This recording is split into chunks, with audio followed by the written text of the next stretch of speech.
Hello friends, क्या एक girlfriend को धोखे से या धोखे में रखकर उसको यूज़ करना या रिलेशनशिप में आना और रिलेशनशिप को तोड़ना रेप होगा या चीटिंग होगा या कुछ भी क्राइम नहीं होगा, ये मैं आपको बताऊंगा। ऐसे काफ़ी सारे जजमेंट सुप्रीम कोर्ट तक पहुँचे हैं।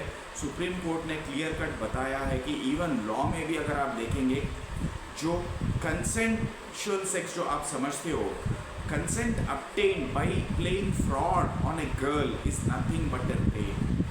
ठीक है दोस्तों, ये काफ़ी बार सुप्रीम कोर्ट ने भी क्लियर कर चुका है। अगर आप समझ रहे हो कि आपके खिलाफ चीटिंग केस बुक होना, चीटिंग केस क्या है, इजीली आपको 7 साल की सज़ा है, नोटिस देकर चले जाओगे। लेकिन रेप एक ऐसी चीज़ है जिसमें 10 साल के ऊपर का सज़ा है और इसमें गारंटी अरेस्ट होगा लड़का। तो ये बहुत ही डेंजरस है, इसके रिपरकशंस बहुत स्ट्रिक्ट रहते हैं, बहुत प्रॉब्लमैटिक है और इसमें सज़ा होने के बहुत सारे चांसेस रहते हैं। क्योंकि जो विक्टिम का स्टेटमेंट है ये सिर्फ काफ़ी है। अगर लड़की ने कह दिया कि ये शख्स ने मुझे रेप करा, that will be taken as granted. जो बर्डन ऑफ प्रूफ है वो लड़का के ऊपर होगा कि he has to prove that he is innocent, not the girl और द प्रोसिक्यूशन। और इसमें कोई आई विटनेसेस की बिल्कुल ज़रूरत नहीं पड़ेगी और सिर्फ सर्कमस्टांशियल विटनेसेस हो सकते हैं जो एविडेंस दे सकते हैं, या मेडिकल रिपोर्ट का भी ज़्यादा मान्यता इसमें नहीं है। इसमें बेसिकली जो जिसका वैल्यू है वो सिर्फ और सिर्फ विक्टिम का जो टेस्टिमोनी है उसी के बेस पर सज़ा होने के 100 नहीं 200% पूरी तरह चांसेस है। तो always remember, consensual sex also is dangerous. अगर आप सोच रहे हैं कि आप हमने कंसेंशुअल सेक्स किया, मैंने लड़की को पटा लिया, she has come with me and she has enjoyed with me for few years, no problem, for not for few days और months but for few years, but after that she has discovered that you are a liar and a cheat and you have obtained the consent without her wish or will, then you are in suit। ये 100 नहीं 500% rape होगा ही होगा। ये मैं नहीं कह रहा हूँ, ये आईपीसी कह रही है, ये बीएनएस कह रही है और ये इंडिया का टॉप नॉच कोर्ट है सुप्रीम कोर्ट कह रहा है।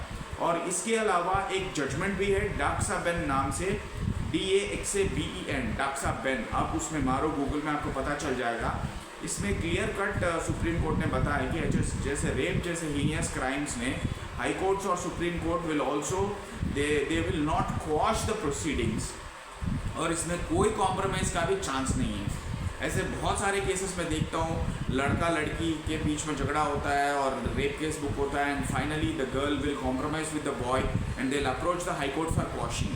एंड हाई कोर्ट, मेरे सामने भी एक ऐसा आर्ग्यूमेंट हुआ था, जो एक जस्टिस थे तेलंगाना हाई कोर्ट में, and yes clear cut he said if I give you this order, मैं क्वॉश कर दूंगा तो I will be booked under contempt by the Supreme Court, so I will dismiss it, better you go to the Supreme Court and fight it. उनको पता था कि supreme court भी जाएंगे तो रिलीफ नहीं मिलेगा, so therefore they requested the जज and they have taken a speedy trial for 6 months। तो ये होता है, अगर आप कॉम्प्रोमाइज़ भी करेंगे, शादी भी कर लेंगे, बच्चे भी करेंगे, तो भी कोर्ट आपको माफ़ नहीं कर सकता। ये बहुत ही डेंजरस और हीनियस क्राइम है। मेरा एडवाइस एक ही है, अगर लड़की से जो भी रिलेशनशिप कर रहा है किसी भी तरह से, पटा के मतलब झूठ बोल के, अच्छा बोल के, कुछ भी हो या कुछ भी हो, never fight with a girl. That is the only sincere advice I will give you. Never fight and never hurt a girl, otherwise आपको जेल में सड़ना ही पड़ेगा, आपको बेल तक नहीं मिलेगी, बेल भी मिलेगी तो सज़ा होगा। क्योंकि जो आज का डेट का जो कानून है बहुत बहुत स्ट्रिक्ट हो चुका है, बहुत स्ट्रिंजेंट हो चुका है। Okay, thank you friends.